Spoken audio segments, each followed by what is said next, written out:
शासन सेवया जिन शासन सेवैव ते नमोस्तु भवे भवे।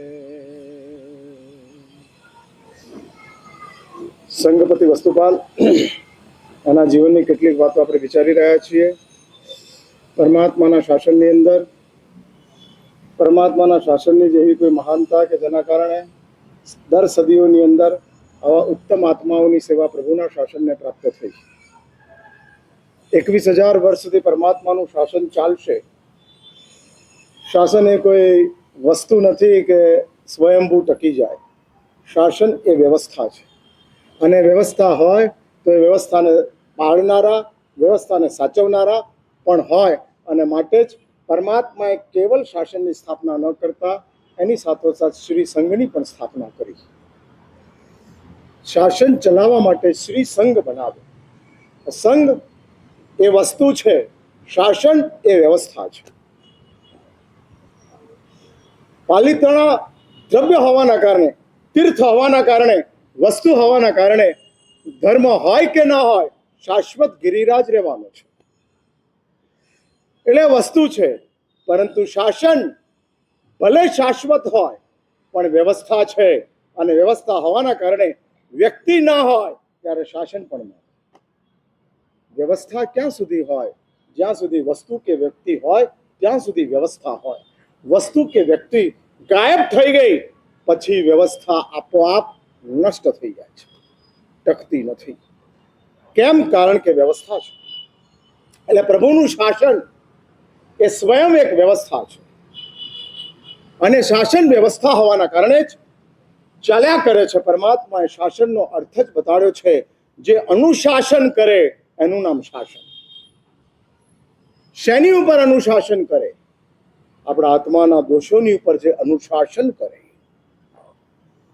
કંટ્રોલમાં લેતા જાય, ગુનાને કાયદો બનાવી દો, એનું નામ ધર્મ છે. મારી વાત સમજવાનો પ્રયત્ન કરજો. ખાવું તે ગુનો, બરાબર ને? આહાર સંજ્ઞા છે, અને આહાર સંજ્ઞા તે ગુનો છે. અને આહારના કારણે જ આપણો આત્મા સંસારની અંદર બેઠો છે. જેવો આત્મા માતાની કુક્ષીમાં આવે છે, ગઈકાલે આ વાત મેં લીધેલી હતી, અને માતાની કુક્ષીમાં આવતાની સાથે સૌથી પહેલા આપણો આત્મા શું કરે છે? આહાર લેવાની શરૂઆત કરે છે. જીજીવિષા છે, જીવવું છે. અને જીવવા માટે શું જોઈએ? શરીર જોઈએ. તો શરીર માટે શું જોઈએ? આહાર જોઈએ. આહાર વિના શરીર બનતું નથી. એટલે જેવા સિદ્ધ અવસ્થા પ્રાપ્ત થાય છે, એટલે સૌથી પહેલી 2 આત્મ વિશેષતાઓ પ્રગટ થાય છે. અણહારી અવસ્થા, અને અણહારી બન્યા એટલે આપોઆપ અશરીરી બની ગયા. અશરીરી બનવાની સાધના નથી, અણહારી બનવાનો પ્રયાસ છે. અશરીરી અવસ્થા એ તો પ્રોડક્ટ છે, અણહારી બનવા માટેની સાધના છે. એટલે આહાર છોડવા માટેનો તપ છે, શરીર છોડવા માટેનો તપ નથી.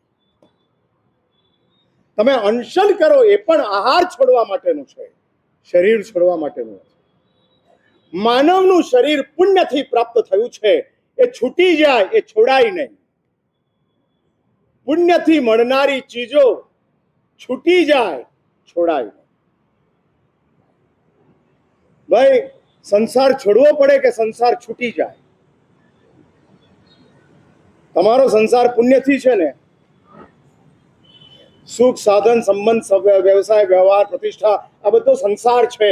અને આ સંસાર કોઈ અર્થમાં દીક્ષા લે એટલે સંસાર છોડે કે સંસાર છૂટી જાય? છોડવું અને છૂટવું એમાં ફરક છે. હા, છોડી દેવું અને છૂટી જવું એની અંદર ફરક છે. છોડ્યા પછી યાદ ના આવે એનું નામ છૂટી ગયું. છોડ્યા પછી યાદ રહે એનું નામ છોડ્યું. એટલે હું વડોદરા આવું ને ત્યારે વડોદરા યાદ આવે. વડોદરા છૂટ્યું નથી, છોડ્યું છે. હા, એટલે વડોદરા છોડ્યા પછી પણ વડોદરા યાદ આવે છે, એનો અર્થ જ એ કે વડોદરા છોડ્યું છે, વડોદરા છૂટ્યું નથી. એવા હજારો ગામોની અંદર અમે ફર્યા છીએ. 50-55 વર્ષના મારા દીક્ષા જીવનની અંદર હજારો ગામોની અંદર ફર્યા છે, હજારો ગામો છૂટી ગયા, પણ 2-4 ગામોને છોડ્યા. છૂટ્યા પછી યાદ ના આવે એનું નામ છૂટ્યું, છૂટ્યા પછી યાદ આવે એનું નામ છોડ્યું. 22 જૂન પછી કેરી છોડો છો કે છૂટે છે? હા, છોડો છો. છૂટતી નથી, છોડો છો. કારણ કે યાદ છે. હા, યાદ છે. છૂટ્યું છે, છોડ્યું છે, છૂટ્યું નથી. હા, છૂટ્યું નથી. કબૂતર તરીકેના જીવનની અંદર આપણે કાંકરા ખાઈને જ મોટા થયા. હા, કાંકરા ખાધા, ઘઉંની સાથે કાંકરા ખાધા. કબૂતરને એ વિવેક ન હોય કે આ ઘઉં છે ના કાંકરા છે, ઘઉં ખવાય ને કાંકરા ન ખવાય, એટલે ઘઉંની બાજુમાં કાંકરો હોય તો કાંકરો ખાઈ લે. કારણ કે કબૂતરને વિવેક નથી. તમારી ખીચડીમાં કાંકરો આવે તો તમે થૂકી નાખો, પણ કબૂતર ગળામાં આવેલો કાંકરો ઘઉંની જેમ જ ગળી જાય. એટલે કબૂતરના જીવનની અંદર આપણે લોકોએ ઘણા બધા કાંકરા ખાધા છે, પણ અત્યારે કાંકરા યાદ આવે છે? છૂટી ગયા. હા, અને એક વાત સમજો, ત્યાગ એનું નામ છે કે જે છૂટી જાય. નિયમ એનું નામ છે કે જે છોડ્યું છે. છોડ્યું તે નિયમ છે, છૂટ્યું તે ત્યાગ છે. એટલે 22 જૂન પછી કેરી છોડી છે એ નિયમ છે, પણ કોઈએ કંદમૂળ છોડી દીધું છે, છૂટી ગયું છે, ત્યાગ છે.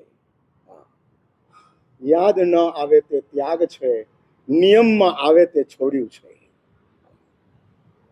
હા, એ છોડ્યું છે. સર્વવીરતીનો સ્વીકાર કરો છો, સંસાર છૂટી ગયો છે. સામાયિક લો છો, સંસાર છોડ્યો છે. વીરતી તો સામાયિકમાં પણ છે અને મુનિ જીવનની અંદર પણ છે. બંનેમાં વીરતી છે, પણ શ્રાવક જીવનની અંદર સામાયિક ઔષધ કે ઉદ્દાનની અંદર રહેલી વીરતી સંસાર છોડવાની છે, સંસાર છૂટ્યાની નથી. Matter of no return is equal to ત્યાગ. અને ઓપ્શન ઓફ ધ રિટર્ન, જેની અંદર પાછા ફરવાનું ઓપ્શન ગોઠવાયેલું છે, એનું નામ નિયમ છે. પાછા ફરવાનું ઓપ્શન ગોઠવાયું જ નથી, એનું નામ ત્યાગ છે. હા, હા, એટલે તમને જે સામાયિક કદમબંધી ઉચરાવાય છે, કેવું ઉચરાવાય છે? જાવ નિયમમ, જાવત જીવાય નહીં, જાવ નિયમમ. નિયમ સુધી ટેમ્પરરી, અને ટેમ્પરરી છે, મળ્યું છે, પાછું ચાલ્યું જવાનું છે. એટલે હું એ કહેવા માંગુ છું કે આપણા જીવનની અંદર જે પરમાત્માનું શાસન છે એ વ્યવસ્થા છે, અને સંઘ વસ્તુ છે, વ્યક્તિ છે. પણ જેવા સંઘનો નાશ થશે એની સાથોસાથ વ્યવસ્થા પણ ખતમ થઈ જશે. માટે જ આ પરમાત્માના શાસનને ચલાવનારાઓ સંઘ, ભગવાનનું શાસન જેટલું પૂજ્ય છે એટલો જ સંઘ પૂજ્ય છે. હા, એટલું જ. હા, અને એટલે જ આ પરમાત્માના શાસનને ચલાવનારા શ્રી સંઘને આવા અનેક પુણ્યાત્માઓ પ્રાપ્ત થતા ગયા, મળતા ગયા. મેં ગઈકાલે કીધેલું હતું કે જ્યાં સંજ્ઞા છે ત્યાં જીવન છે, જ્યાં પ્રજ્ઞા છે ત્યાં ઇતિહાસ છે.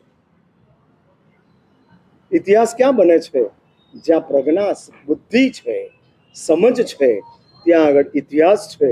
સંજ્ઞા છે ત્યાં જીવન છે. હા, ભગવાન આદિનાથના પહેલા માણસો હતા, પણ એ લોકોની પાસે પ્રજ્ઞા ન હતી, માટે કેવલ સંજ્ઞાથી યુગલિકો જીવતા હતા. સમજો મારી વાત બરાબર?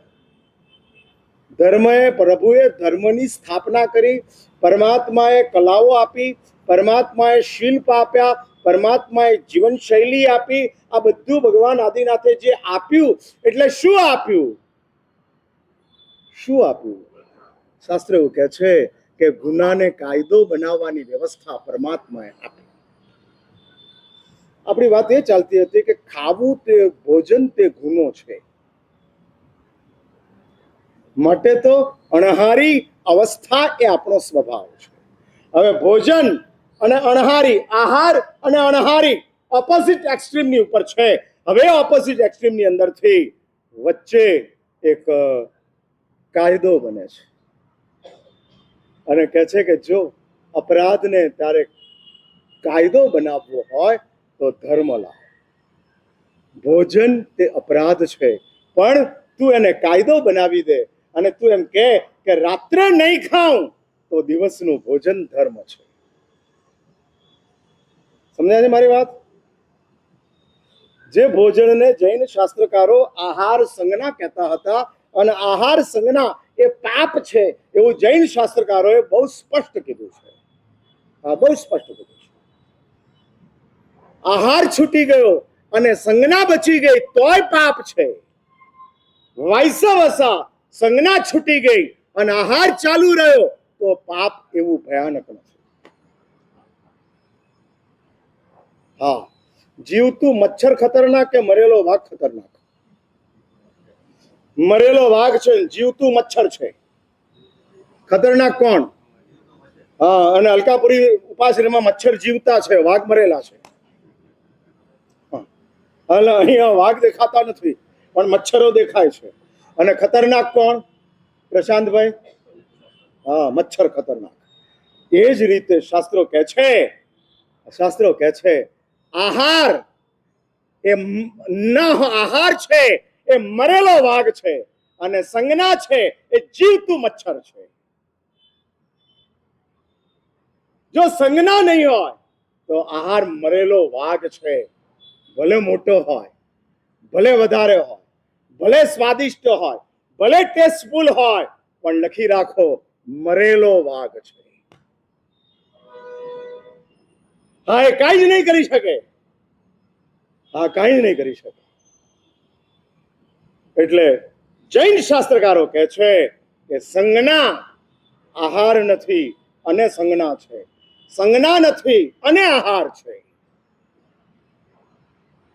આ બે ભૂમિકાઓ છે. ગાયની પાસે તમારા જેવા ટેસ્ટફુલ ભોજન નથી, પણ ગાયની પાસે તમારા કરતા મોટી સંજ્ઞા છે. ગાય ખાય છે શું? ઘાસ, કાગળના ટુકડા.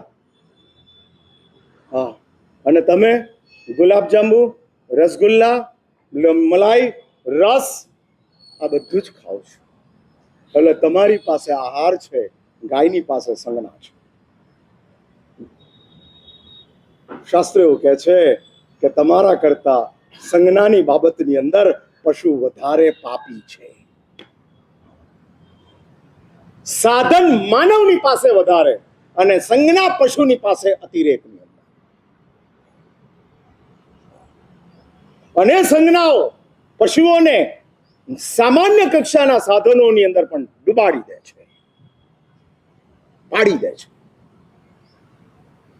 એટલે એક વાત સમજી રાખજો, હા, વેદના ખરાબ નથી, કાંટો ખરાબ છે.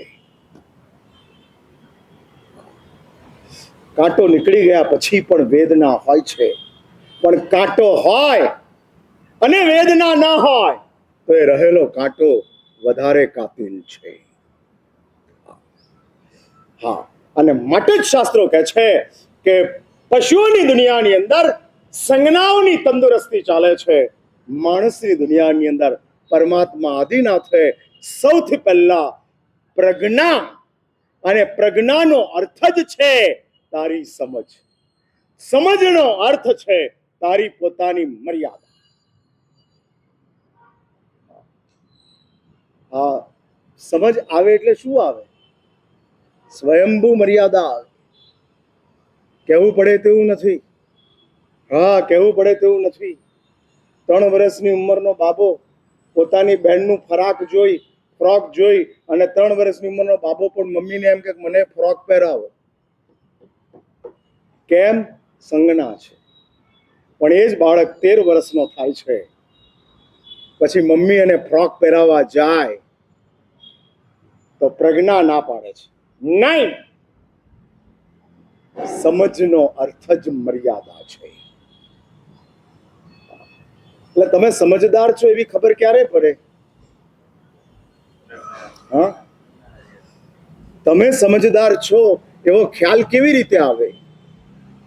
બોલો. બાય ડિફોલ્ટ મર્યાદા આવે ત્યારે, અને એવી મર્યાદાઓ આપણા જીવનની અંદર ગોઠવાયેલી હોય માટે જ આ પરમાત્મા આદિનાથે આખી ને આખી માનવ જીવનની વ્યવસ્થા આપી. એટલે બિફોર આદિનાથ માણસો હતા, પણ માત્ર સંજ્ઞા સાથેનું જ જીવન હતું.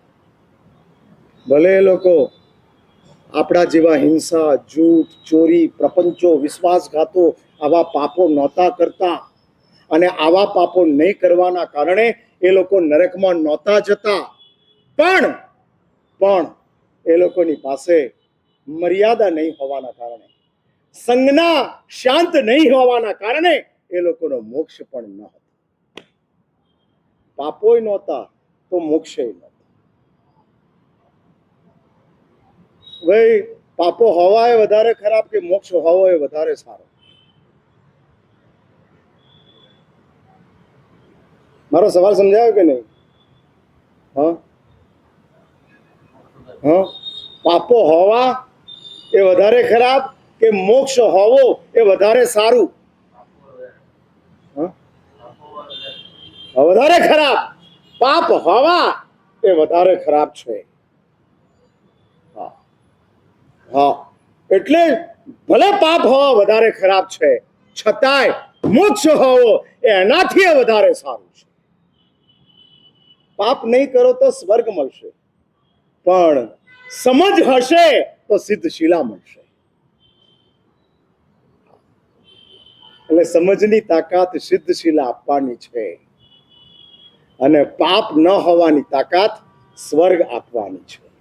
સ્વર્ગે જવા માટે પાપ અવરોધરૂપ છે, પણ મોક્ષમાં જવા માટે સમજ જરૂરી છે. એટલે સ્વર્ગનો અવરોધ પાપો યુગલિકોના જીવનની અંદર ન હતા, પણ સ્વર્ગમાં મોક્ષમાં જવા માટેની સગવડ જેનું નામ સમજ છે એ યુગલિકોની પાસે ન હતી. સમજાય છે મારી વાત? હા, એ લોકોની પાસે ન હતી, અને નહીં હોવાના કારણે બિચારાઓ સ્વર્ગમાં જઈ અને અટકી જતા હતા, એનાથી ઉપર જતા ન હતા.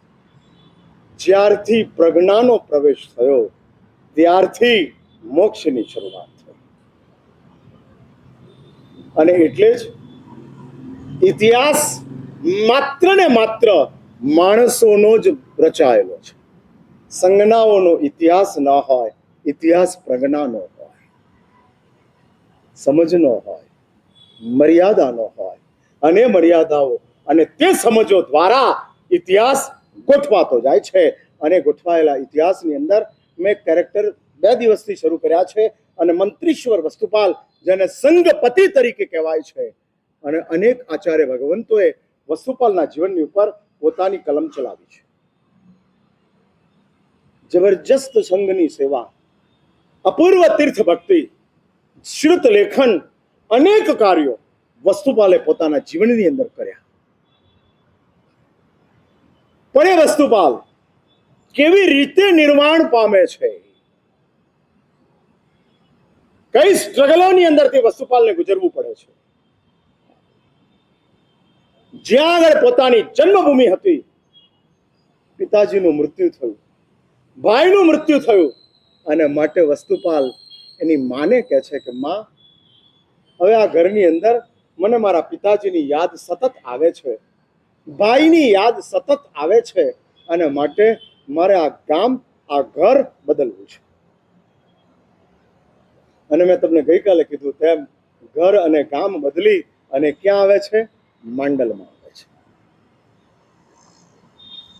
મંડલમાં આવ્યા પછી બધું ગોઠવાઈ ગયું, સચવાઈ ગયું, પણ વળી પાછું સંકેત મળે છે કે મંડલ એ તમારા માટે કર્મભૂમિ છે, તમારા માટે મંડલ બરાબર નથી, તમારે આ મંડલ પણ છોડવાનું છે. એવો સંકેત મળે છે ને છોડે છે. હા, દૈવી સંકેત મળી જાય છે, નીકળે છે, ચાલતા ચાલતા ધોળકા પહોંચે છે.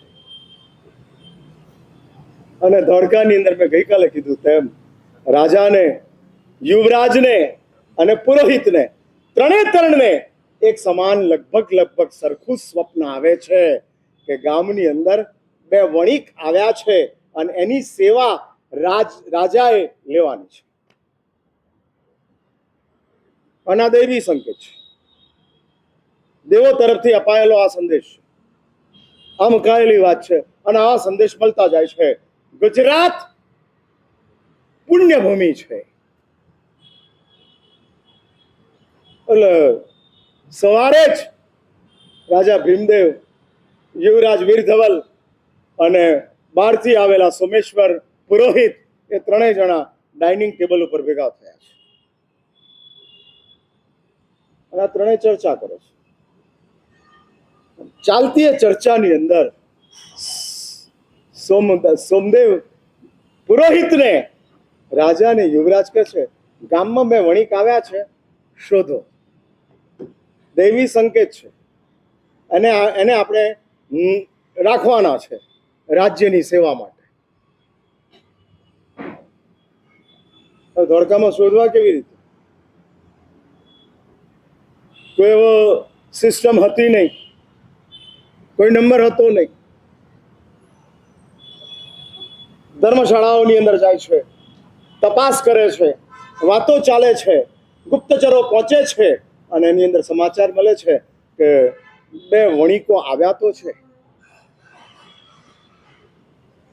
અને એ લોકો નોકરી શોધવા માટે નીકળ્યા છે.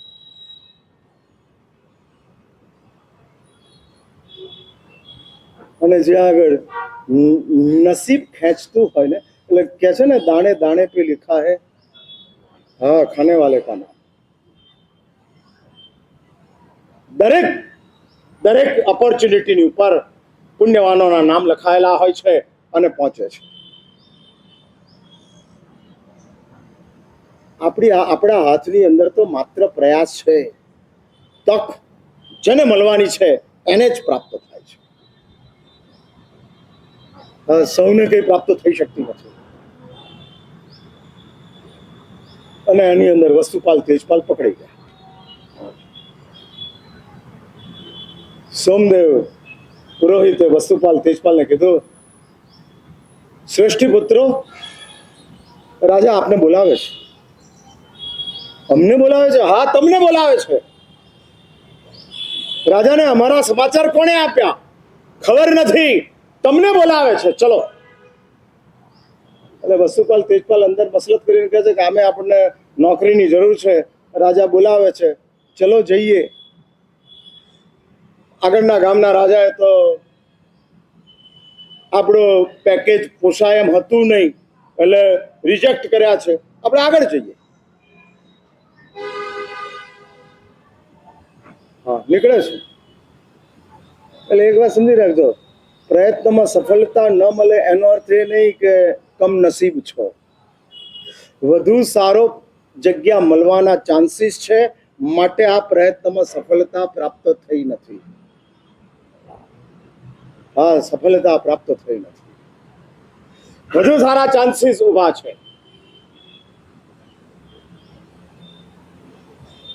રાજસભામાં પહોંચે છે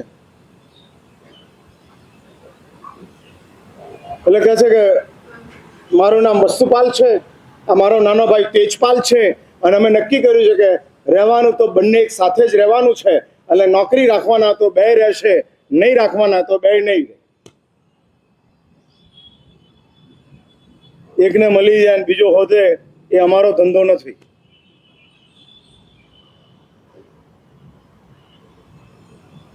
એટલે રાજાની એના વર્તણૂક, એની આકૃતિ, એનો પુણ્ય પ્રભાવ આ જોઈ અને રાજા કહે છે કે અમે તને રાખવા તૈયાર છીએ. હવે સાંભળજો, કયું સત્વ છે, કઈ ખુમારી છે. અને ખુમારી સાથે વસ્તુપાલ ત્યાં કહે છે કે જો રાજન, તમે તો અમને પસંદ કરી લીધા, પણ અમને રાખવા માટેની 3 શરત છે. ભાઈ, દુનિયામાં એમ્પ્લોય શરત કરે કે કોર્પોરેટ શરત કરે? હા, કોર્પોરેટ શરત કરે. સવારે 9 થી સાંજે 5 વર્ક 5 દિવસનું કામ કરવું પડશે, બીજી કોઈ છૂટ નહીં મળે. તમે એમ કહો કે ના, હું તો જૈન છું, પખીના દિવસે વહેલો જતો રહીશ, 24 કરવાના છે, સૂર્યાસ્ત પહેલા તમારું ટેબલ છોડી દઈશ, તો કોર્પોરેટ શું કે? હા, ઘરે રે. અને ઘરે રહેવામાં વાંધો નથી, અને એ સત્વ સાથે બેઠો છે. એટલે રાજા કહે છે કે તમે શરત કરશો? હા રાજન, રાખવા હોય તો અમારી શરત છે, અમે અમારી કન્ડિશન પ્રમાણે રહેવાના છીએ. વફાદારીની અંદર 0.1% પણ શંકા કરવાની જરૂર નથી, પણ અમારી શરત સાથે અમે તમારી સેવામાં જોડાવા માટે તૈયાર છીએ. એટલે રાજા અને યુવરાજ અને પુરોહિત, શું શરત છે? એટલે કે રાજન સાંભળો, પહેલી શરત, અમે ચુસ્ત જૈન ધર્મના ઉપાસકો છીએ, એટલે ધર્મ વિરુદ્ધની એક પણ પ્રવૃત્તિની અંદર અમારો સાથ નહીં રહે, કારણ કે આ ધર્મ પ્રત્યેની અમારી જન્મજાત વફાદારી છે. એક વાર સમજી રાખજો, આપણી ઓળખ આપણું સુખ નથી, આપણો ધર્મ છે. આપણી ઓળખ સુખથી નહીં થાય. સુખી તો પશુઓ હોય છે. સાઉદી અરેબિયાને ત્યાં જન્મેલો કૂતરો અને સાઉદી અરેબિયાની બેગમ એને દરરોજ સોનાના કટોરામાં દૂધ પીવડાવે છે. સાચું બોલો, તમે વધારે સુખી કે વધારે સુખી? સુખમાં કોણ આગળ, હિંમતભાઈ?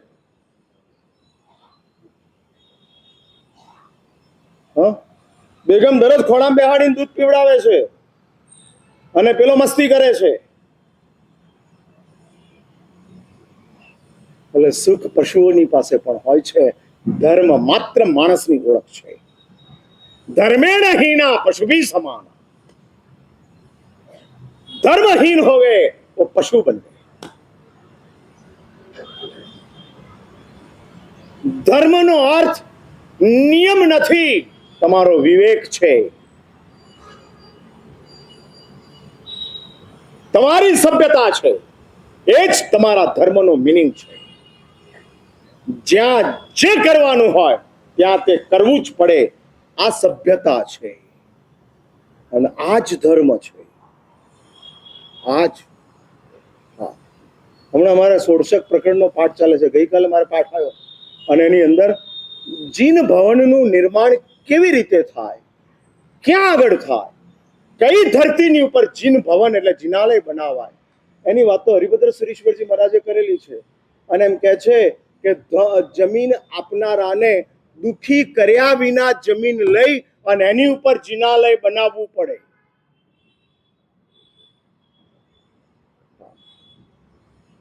ફૂટપાથ ઉપરનો રસ્તો છે, સરકારનો છે, કોઈ આનો માલિક નથી, આપણે થોડો એને એન્ક્રોચ કરીને લઈ લઈએ, આપણે 1-2 પગથિયા બનાવી દઈએ.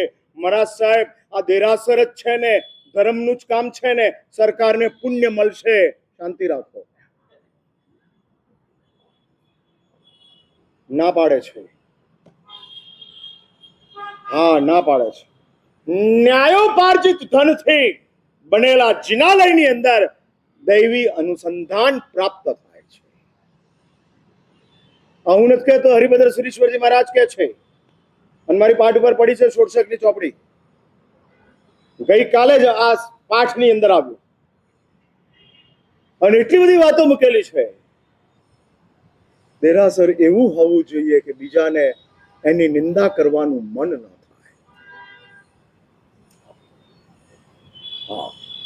હા, બતાડે છે. એક વાત સમજી રાખજો, અજાણતા પણ ધર્મની નિંદાની અંદર આપણે સાક્ષાત યા પરંપરાયા ક્યાંય પણ નિમિત્ત બનીએ તો એ આપણા માટે દુર્લભ બોધી બનવાની ભૂમિકા છે. અજાણતા પણ ધર્મ નિંદાની અંદર નિમિત્ત ન બને. પણ મારા સાહેબ એ તો બધા નાદાન છે અને એ લોકો ધર્મની નિંદા કરે, આપણાથી નિમિત્ત ન અપાય. એટલે ધર્મી બનવું એ બહુ મોટી જવાબદારી છે.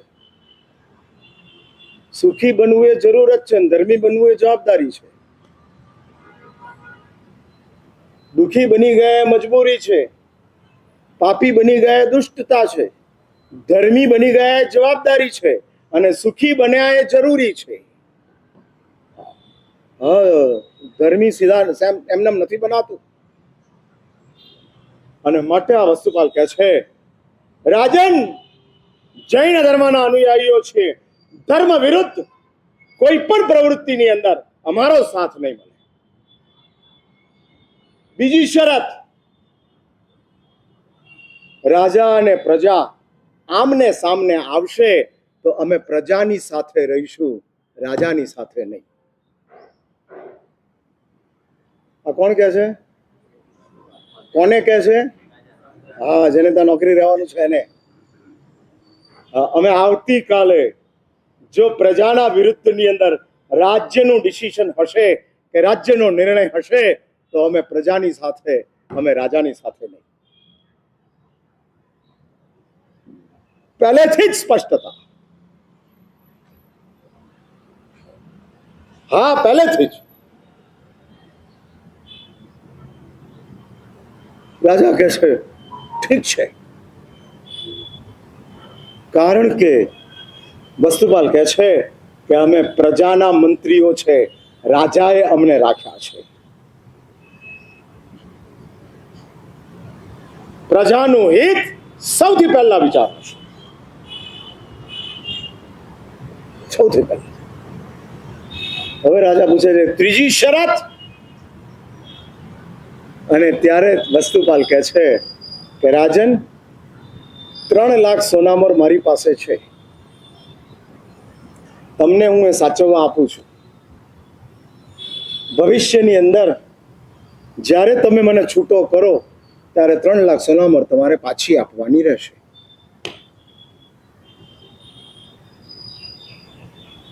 હા, હું તમને આપી દઉં છું. અને વસ્તુપાલ, તેજપાલ એપોઇન્ટ થઈ ગયા. અને આ શરતની સાથે આવતા દ્વારકાના મહામંત્રી તરીકે વસ્તુપાલ સ્થાપિત થાય છે, અને દ્વારકાના સરસેનાધિપતિ તરીકે તેજપાલ આવી જાય છે. અને આ બંને હવે શરૂ કરે છે.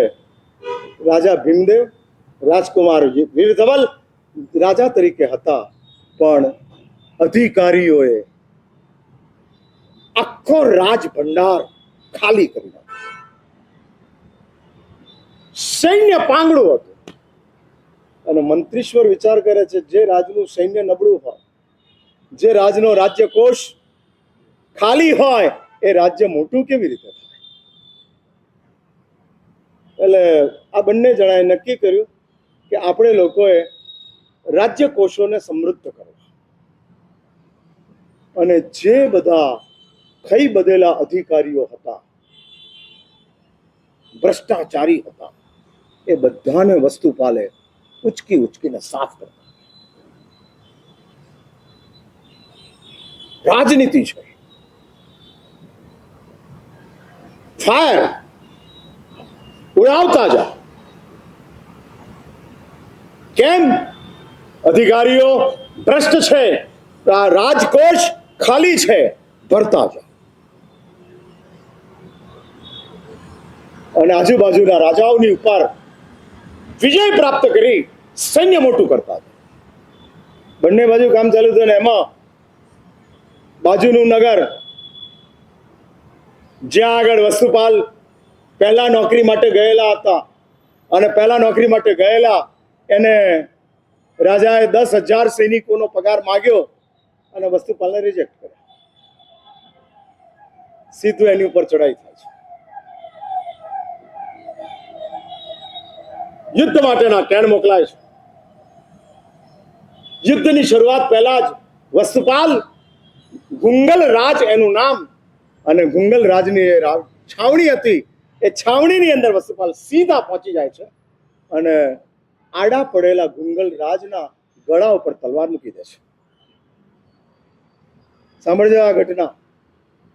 આમ ગળા ઉપર ધારદાર તલવાર મૂકી દે છે. લોહીનું એક ટીપું બહાર નીકળે છે અને પેલા રાજાને કહે છે, બોલ. અને સમાચાર મળેલા કે બે વાણિયાઓના કારણે વીર ધવલ જોરમાં છે અને બે વાણિયાઓને ગુંગલ રાજ કહે છે આપણે સીધા કરી દઈશું. આ સમાચાર મળેલા એટલે સીધો વસુપાલ એની છાતી ઉપર.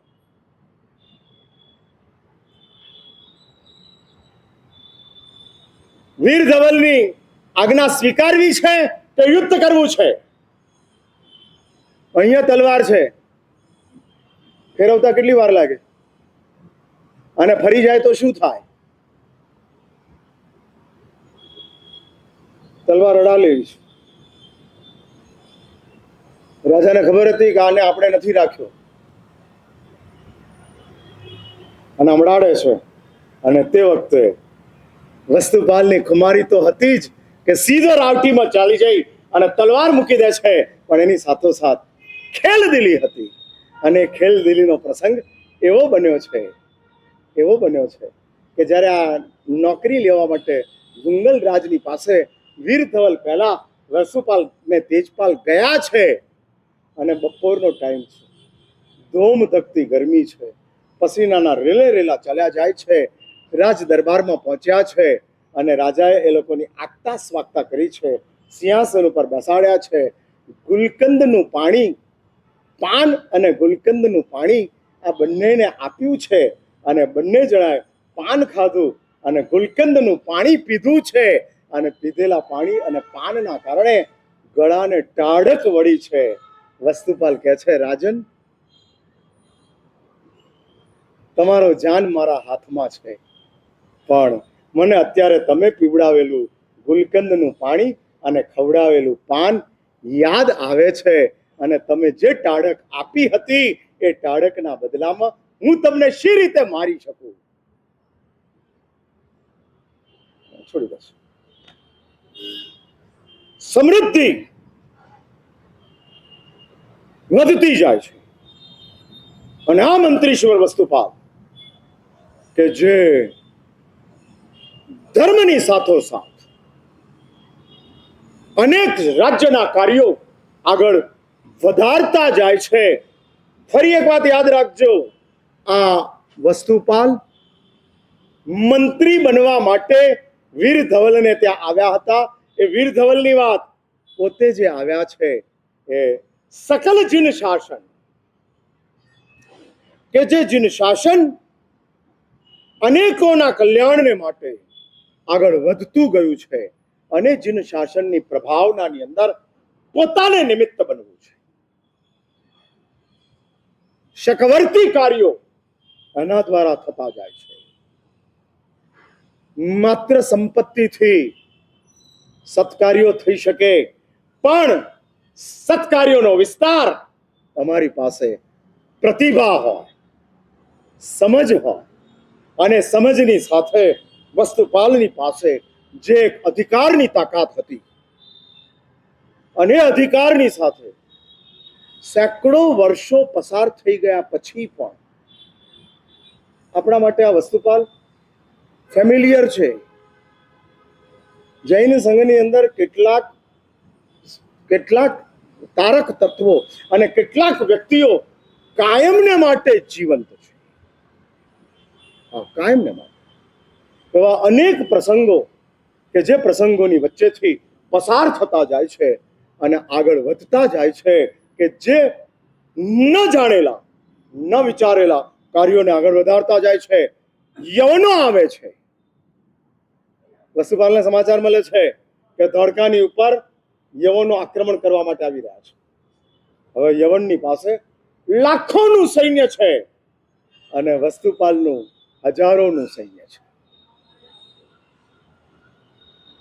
શું કરવું? યુદ્ધ. વસ્તુપાલ ઈરાનની જેમ નહોતા.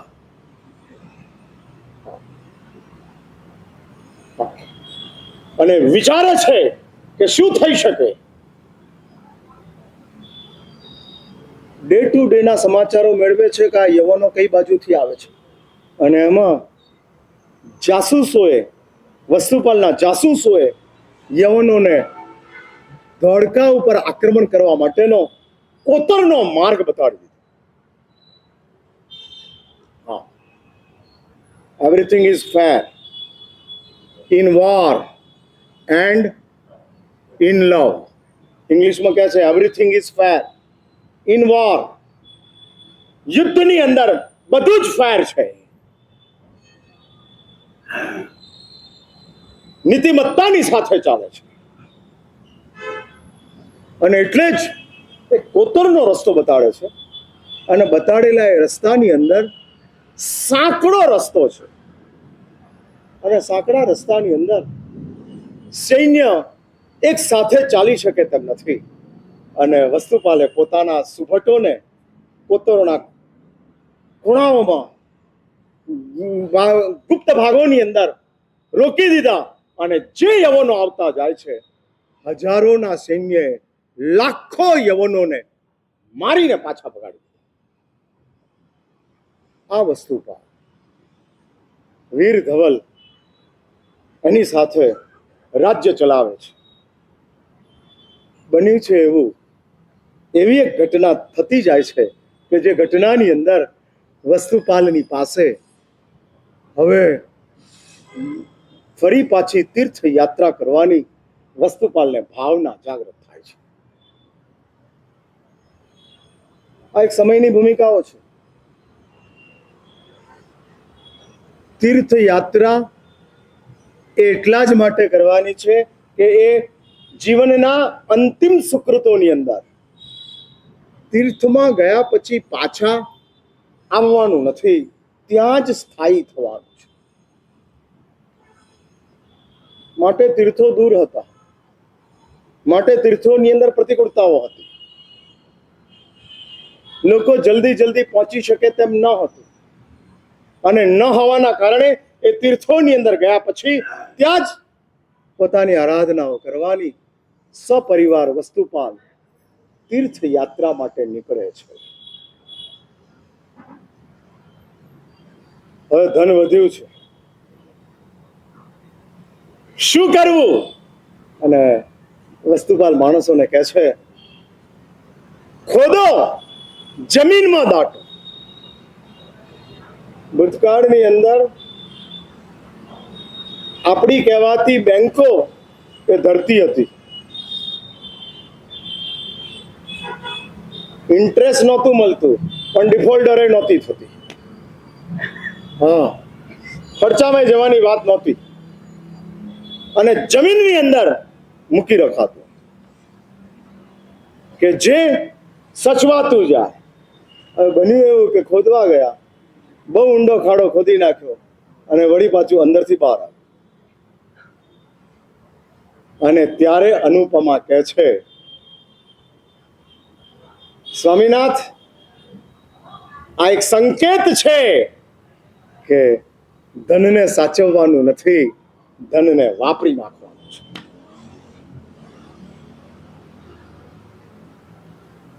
અને એની અંદરથી વસ્તુપાલ જિનાલયોના નિર્માણના કાર્યોને આગળ વધારતા જાય છે. આ વસ્તુપાલ એના જીવનની અંદર સંઘ ભક્તિ, ચતુર્વિધ સંઘ, અને ચતુર્વિધ સંઘની સાથોસાથ સમગ્ર માનવ જાતના ઉત્કર્ષને માટે એમના જીવનમાં લખેલું છે કે વસ્તુપાલે માત્ર જીન મંદિરો નથી બનાવ્યા, શિવ મંદિરો પણ બનાવ્યા, આગળ વધીને મસ્જિદો પણ બનાવી, જૈન ધર્મની સુરક્ષા માટે શિવ મંદિર બનાવવા, અને વસ્તુપાલ કરે છે. એટલે અત્યાર પાછું આ ધંધો ચાલુ નથી કરવાનો, આ તો હું આદર્શની વાત કરતો જાઉં છું. સંયોગોને ધ્યાનમાં રાખીને વાત ગોઠવવાની છે, કઈ ભૂમિકાઓ ચાલે છે, અને ચાલતી એ ભૂમિકાની અંદર આ કામ ગીતાર્થ ગુરુ ભગવંતો આ રીતના એ લોકોને માર્ગદર્શન આપતા હોય, અને માર્ગદર્શન દ્વારા આ કાર્યને આગળ વધારવાનું છે. કારણ કે સંઘ સર્વોપરી તત્વ છે, અને એવા સર્વોપરી સંઘને સાચવવા માટે માત્ર જીન મંદિરો નહીં, શિવ મંદિરોમાં બ્રાહ્મણોને પણ જૈન ધર્મની અભિમુખ કરવાનું છે. ફરી એક વાત યાદ રાખજો, ધર્મની નિંદા બ્રાહ્મણો પણ કરશે તો બ્રાહ્મણોને પણ સંસારની અંદર ભ્રમણમાં આગળ વધવું પડશે. એ ન થાય, જૈન ધર્મની અનુમોદના થાય. પ્રવૃત્તિ એવી જ હોય કે જેના કારણે આપણા ધર્મની અનુમોદના અને અનુમોદના આપણા ધર્મની થતી જાય. માટે જ આવા અનેક એના જીવન ચરિત્રોની અંદર આવે છે. મંદિરો બનાવ્યા, મસ્જિદો તૈયાર કરી, યવનોને શાંત કરવા માટે, રાખવા માટે, અને એ રીતે વસ્તુપાલ પોતાના ધર્મને આગળ વધારતા જાય છે. એમાં જે જે વચ્ચે આવતા ગયા એને ગોઠવતા જાય છે. અને આ વસ્તુપાલ પોતાના જીવનકાળ દરમિયાન તમામ કાર્યોને સંપન્ન કરતા કરતા ધડકાના મહારાજા વીર ધવલ એનું મૃત્યુ થાય છે. હવે વળી પાછી એક બહુ મોટી વિષમ પરિસ્થિતિ ઊભી થાય છે. રાજા એટલો બધો લોકપ્રિય હતો, એટલો બધો લોકોને માટે આદરણીય હતા, અને વસ્તુપાલના કારણે વીર ધવલનો યશ સર્વત્ર ફેલાયેલો.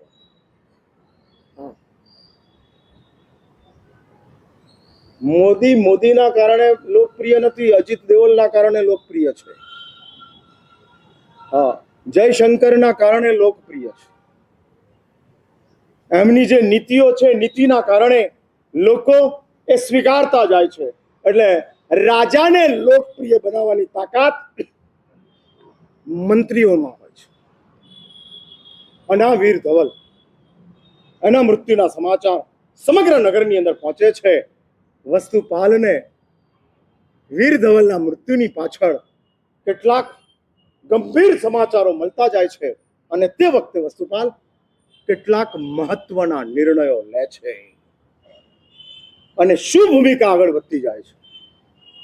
આ વસ્તુપાલે વીર ધવલના હોવા છતાં કેટલી મોટી એના જીવનની અંદર ધર્મ પ્રત્યેની વફાદારી પહેલેથી જ શરત મુકાયેલી હતી, અને શરતના કારણે કેવી રીતે ધર્મની સુરક્ષા માટે રાજાની પણ ખપગી વોરી લેવા માટે વસ્તુપાલ તૈયાર છે.